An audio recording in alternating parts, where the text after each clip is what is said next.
Good evening, everybody. I hope everybody's doing well today. Your hustling muscles. I'm back here, and I hope we're going to have a very interesting session today. I think most of you have seen the post I had put up. Yes, I have somebody different today. So it's not going to be Gauri this time, but it's going to be somebody very different. And I'm ready to invite her. Just give me 1 second.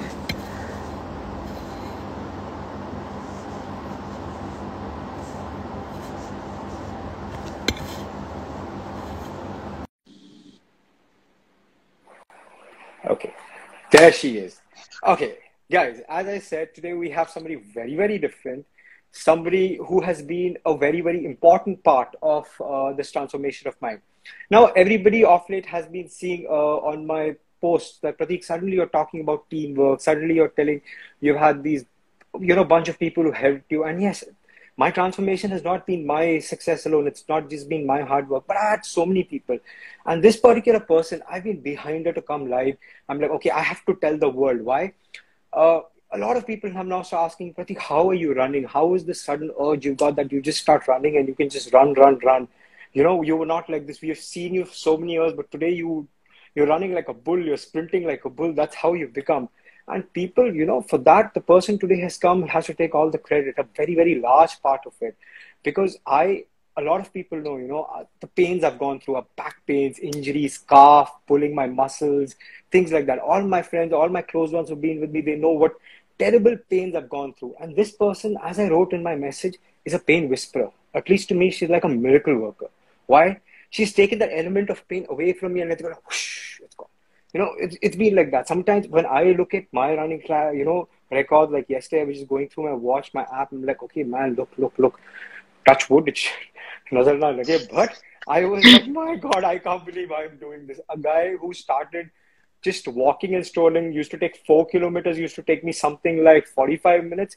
I think yesterday I did my personal best where I did 9 kilometers in 60 minutes. So that is the push. So guys, now enough. Now let me start introducing, Dr. Debduuta Mukherjee. As I call her, the pain whisperer, the miracle worker for us, and a very important person to who's improve my endurance, improve my running, improve my physical condition. Dr. Debduuta Mukherjee is basically a physiotherapist, a sports therapist, and her resume is so vast. She's like a knowledge of information, education. She's going to give a small introduction. And yes, she is actually the pain whisperer. She's actually the miracle worker. So welcome. Thank you so much, Deb, for coming here. That's how I call her, Deb. So, but Dr. Debduuta Mukherjee, thank you so much for coming and joining us today. Why don't you start by just giving a small introduction about yourself? Thank you so much, Pratik. You've just gone like above and beyond in your words to describe me. I am a sports physiotherapist. I have had about a decade of experience working with athletes, training them for their tournaments, training athletes for marathons. I have also had extensive research working with hospitals like Manipal and Apollo, and I have treated the regular clients, especially people who have sort of a sedentary lifestyle, and I've taken them out of their pain and gotten them into fitness. So I have been very passionate about being a physiotherapist because I feel that when you are into fitness, you can actually motivate the people around you also to get into it. So I myself love running. I am also a Pilates girl, and I like to bring that same amount of that fitness into my client's life as well, because I feel that if people are already healthy, they're already fit, there is very less chance of actually getting injured from different kinds of work. Most of my clients, they are not into fitness, and after starting with me, their pain disappeared and they started getting into exercises. So it has been wonderful working with people, changing their lives like that. Like so mine. yeah. See, Yeah. as she was just saying, maybe I've gone beyond and above my worth, but no, for people who've gone through pain, for people, who thought, this is not possible. Today, when I look at myself, I say, God, I've achieved this. And, when we look back, did it, without that pain, though, okay, the journey was very different, but getting guided by someone like you or something, that's why we say it's a miracle. So, that your other clients, your customers, me. So that's why we, say it's a miracle for us to work through that. So it's like that, you know. So let's go on. Now, everybody wants to basically know, you know, how did I start running? You remember the set of problems I came to you with. Now, everybody knows how much I used to call Gauri troubler. She is nonetheless. I used to call her troubler. My leg is gone, my numbness. I used to have very stiff legs. Okay, my muscles were stiff. I used to have big issues with my calf. I used to keep, you know, pulling my calf. I had numbness in my feet when I used to run. So, you know, she took me stage by stage. She says, don't hurry up. Go stage by stage. Start with a brisk walk. Start walking fast. Why don't you start giving out the messages like you gave me, the advice that you gave me on how to start slowly, you know, getting to become a runner? Yeah. So basically, what I have seen, I've come across people who keep saying that no, running is not for everybody, and I want to clear that misconception. Running is for everybody. We were given two legs to walk and run all day long. The problem is that we sit all day long, or at least most of us do. And that is where the trouble starts from.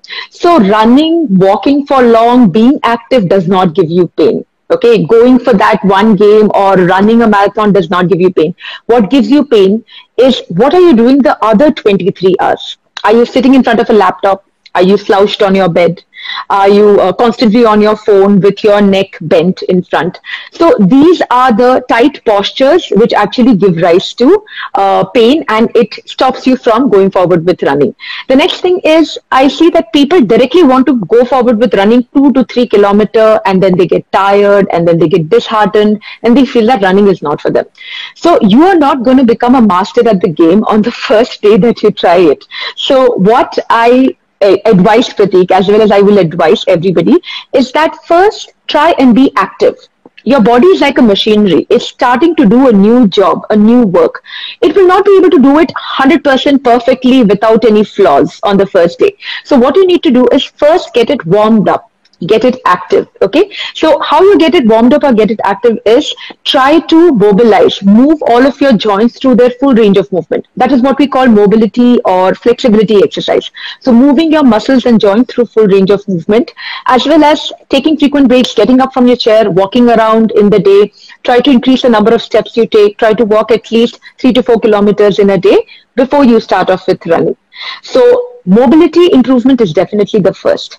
Second is don't immediately go and start running for 2 to 3 kilometers. And a lot of people will even find it quite difficult to do. What you need to do is first walk about 500 meters to 1 kilometer, then run a little bit of distance, then start again with walking. We call it interval training.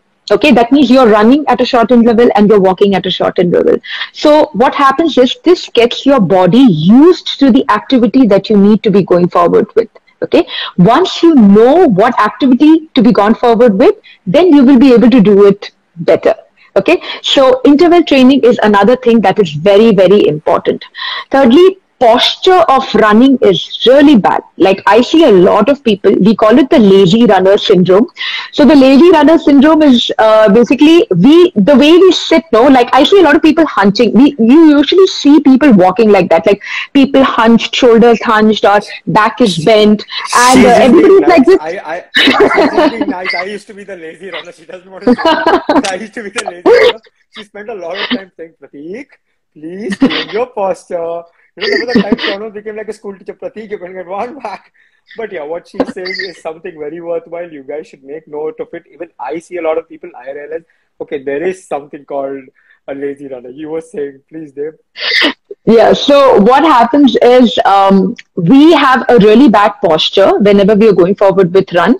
And people think that, okay, running is done by lower legs. But no, your entire body is doing the running. Your upper body is converting the potential energy, the momentum with which we are swinging the arms. That's why arm swinging is important. So the swinging of the arms, the potential energy being converted through the core into the legs and dissipated as kinetic energy. That is what is the force production for your running.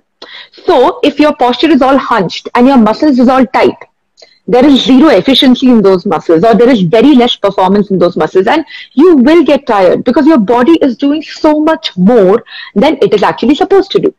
So what we need to do is imagine that there is a rope right in front of you and there is a pulley and it's pulling up your body absolutely straight. Keep your shoulders rolled back. keep your ears right above your shoulders, keep your back straight, and move your legs. Usually I see people, they are like struggling. It's like they're going to fall while running. Okay. That's not how you're supposed to run. Like, I'm sure everybody would have played this game when they were children. Like, we used to imagine that the floor was filled with lava and we would like run, like we would lift our hips up. That is exactly how you're supposed to run. You're supposed to lift your hip up. I don't see anybody like raising their hips, even moving their feet. I see the same even when people go forward with walks. Okay, everybody is like walking very lazily, like hardly they want to move their knees and hips and everything. That's not how you're supposed to run. You start with moving your hips up and down, jump at the same place, and then you start to move forward. And do that with enough and plenty breaks. You will actually see that when you are straight, your glutes, that is your buttock muscles, which is literally the one of the most strongest, biggest muscles of your body, takes up the load. So you won't get tired, you'll be able to run for longer, and your posture will be great, so you will not even have any pains or injuries after that. So that's quite this thing. So I remember I had gone through that. And when you were talking about the lava, this thing, I could just remember Phoebe Buffet and Jennifer Aniston from the episode of Friends, where Phoebe had a different method of running, like a Yeah. reminding me of that. But yeah, as she said, you know, these are points, these are pointers that I have got from running. You know, it was the time when I met her, she said, okay, you are not going to immediately start running. You're going to start walking, walking, walking. And she made me improve my walking speed. And then she's like, okay, Pratik, now start. I used to run one round, walk one round, run one round, walk my round. Hydration. That's something I think now they would talk about, because a lot of people don't understand. A lot of people think water is something, you know, you don't like. I, as a person, since I'm from Chennai, it's a humid city. You know, even if it's raining here, which is now almost the monsoon time, but we sweat even more because the humidity is very high. I initially also used to, you know, take 2 rounds, have a sip of water, then continue. Why don't you guide people, tell them a little about hydration? Because there's such a big misconception. So many people say, don't drink water when you're working out, don't drink water when you're running. I'm like, can you see the water that is coming out of my body? So, Dave, why don't you just give a little info on, you know, the hydration part while running? Yeah, sure. So running is an endurance sport. So like any other aerobic activity, endurance activities are basically you're doing a less intense exercise, a less intense work for a long duration. Now, whenever we are going forward with any endurance work like that, we need to keep the body hydrated. Otherwise, the performance tends to come down because you are not drinking enough water. So your muscles are also not getting enough water to drink, and your muscles are not able to work very effectively. So what happens is the performance or the running capacity goes down and you get tired. So what ideally should be followed is about 1 to 2 hours before you're going forward with a run. It might not be a short run. It might be a long run. So 1 to 2 hours before that, you should be drinking at least 500 ml to 1 liter of water. And then after every 15 to 20 minutes of running, you should be sipping on 200 to 300 ml of water consistently. So make sure that a lap you are able to cover completely in 15 to 20 minutes. Keep your water bottle there. Go. Don't gulp the water because you have been like huffing and puffing and you are not able to breathe comfortably. So try to sip on water. Don't gulp it. You will not be able to run comfortably after that. Sip on it, rest, and then run again. So every 1 hour that you run, you should be drinking at least 800 ml of water. And especially in places which have very, very high humidity. I used to tell Pratik that if you are running in Chennai, it's like you're letting go of like 2 to 3 liters of water. That's like people don't even drink 2 to 3 liters of water in a day. So you should be drinking technically 3 to 4 liters of water. And then if you're sweating so much, you have to replenish your hydration even like much more. It's so important. So what we need to do is every 15 to 20 minutes, keep drinking water, keep sipping water. And after finishing your run as well, make sure that if you're dehydrated, you drink enough and plenty water. So I think that's a lot of water information we've got. And yes, from where I come, from where I am, it's very, very, I think 2 to 3 liters is, I think, less. I think by the time I finish my 10K, it's much more than that. Now, my posts have, at times spoken on that. So, there's one more thing which I actually was noticing. A lot of people, when they walk, when they run, they come and ask me, you're seeing such good results. We don't see it. I see a lot of people don't concentrate when they're walking or running. A lot of people I see are watching a YouTube video or a movie and they're walking. Their concentration is half the time on the phone, or they're trying to look at the phone and then trying to run. I'm like, why don't you just concentrate on what you're doing? Because you have half your attention. Because see, how much I have understood from you, you were like, give your 110% when you run. Your concentration has to be on the run. Don't get diverted. So I always have my playlist ready and my playlist is on. I even, at least till my sprint is not over, I do not, even tend to change the music. Why? Even if I'm using my watch, I'm like, no, let me just finish it with what may. But I see a lot of people, they get distracted. They're like just finding reasons to walk or run or just trying to find pastime. So I think that is something I've always tried to tell a lot of people. And one more thing is the footwear. You corrected me. You said that, Pratik, you're using poor footwear. Get into the, good footwear. You recommended good shoes to me. Now I wear a Nike Zoom, as you had said. A lot of people I see try to brisk walk with their slippers. We try to brisk walk with their sandals. What is your take on that? What would you tell them? Is it, are we going to pull into injuries, things like that? What is it? Because I can't walk in a slipper. Even if I post dinner, if I go for a stroll, I have to have some form of proper footwear when I'm going down. So, see, footwear is definitely very, very important because here we are talking about running. When we are running, we are placing about 3 times of the body weight, 2 to 3 times of the body weight on the joints, and the muscles are doing the shock absorption for that. And when you're sprinting, you are placing approximately 5 times of your body weight on your joints. So your footwear needs to do 2 things. First of all, it needs to let your foot move, or your joint move across the correct range of movement. That means it should not be very stiff.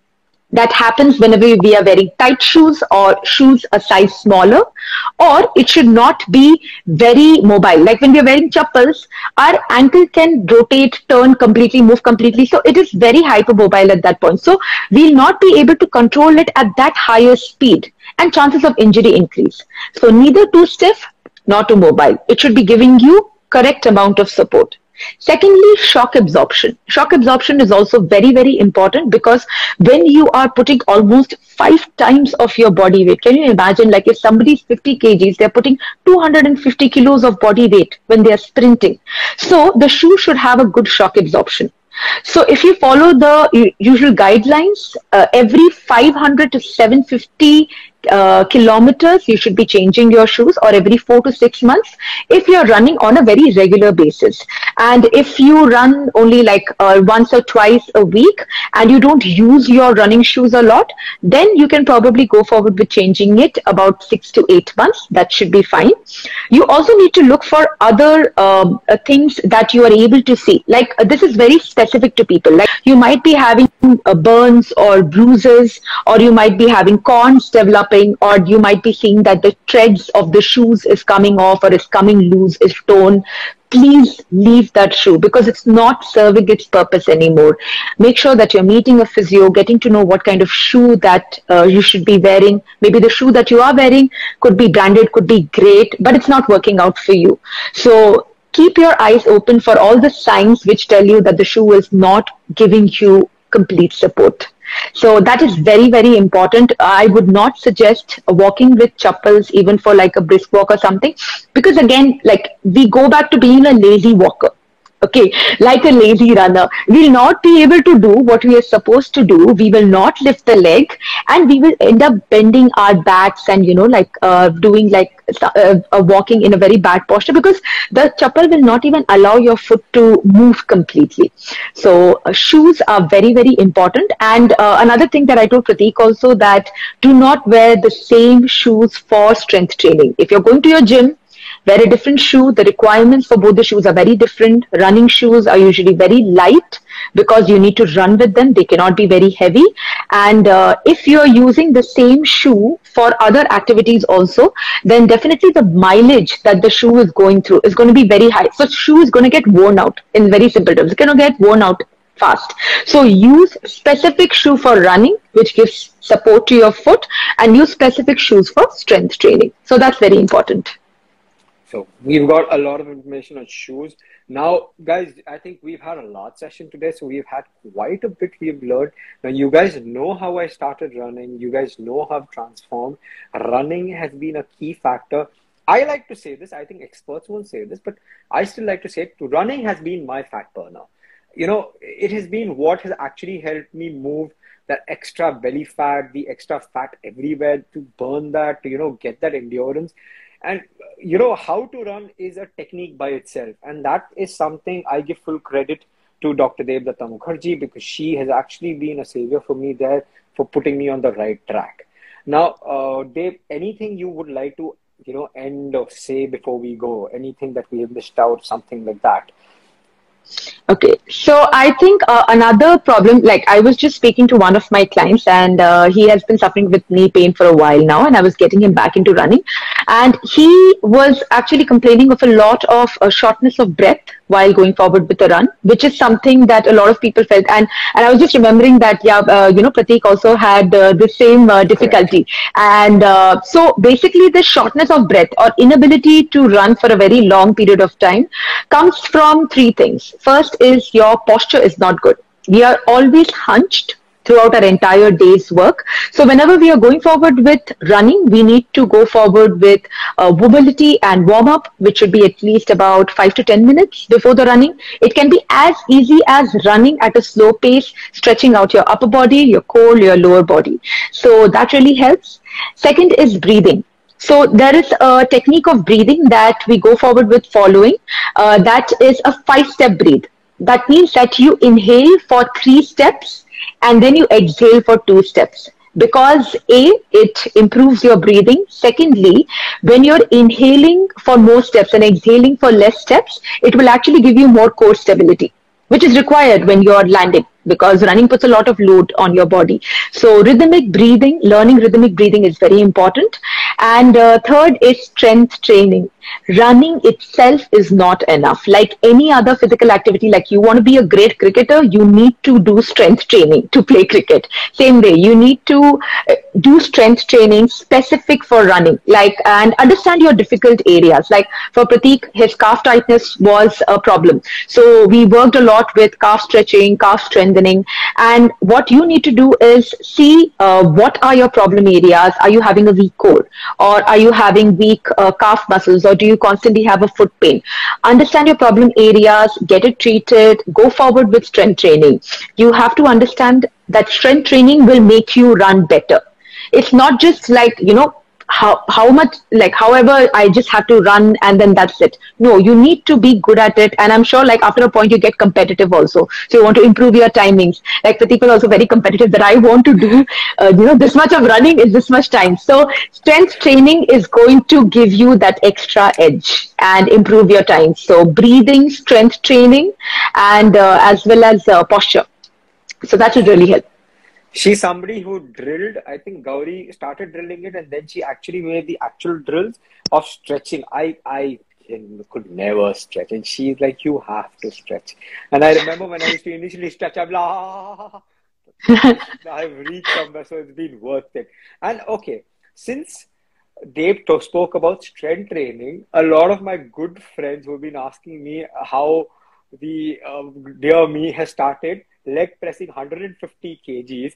Guys, we'll have a session on that also. You can see. But remember, I started with hardly 25 kgs of a push when I started. And I think in a short span, I've been able to push up, and I'm looking to go higher. So, nazar mat lagao. So, I still have to go. So, don't worry. We're going to have a lot of sessions with Dr. Debduuta Mukherjee also. How my strength training, how my other aches and pains she cured. So, we have a lot of input's going to be coming in for you guys. So, Doc, anything else you would like to share? Oh. I would just like to share something that you already spoke about being committed to running. Like any other sport, you see a tennis player does not become a tennis player if they are constantly looking into their phone while playing tennis. So I see a lot of people very busy. They are trying to give whatever time that they can, and they are not really committed to the sport. They're not really committed to running.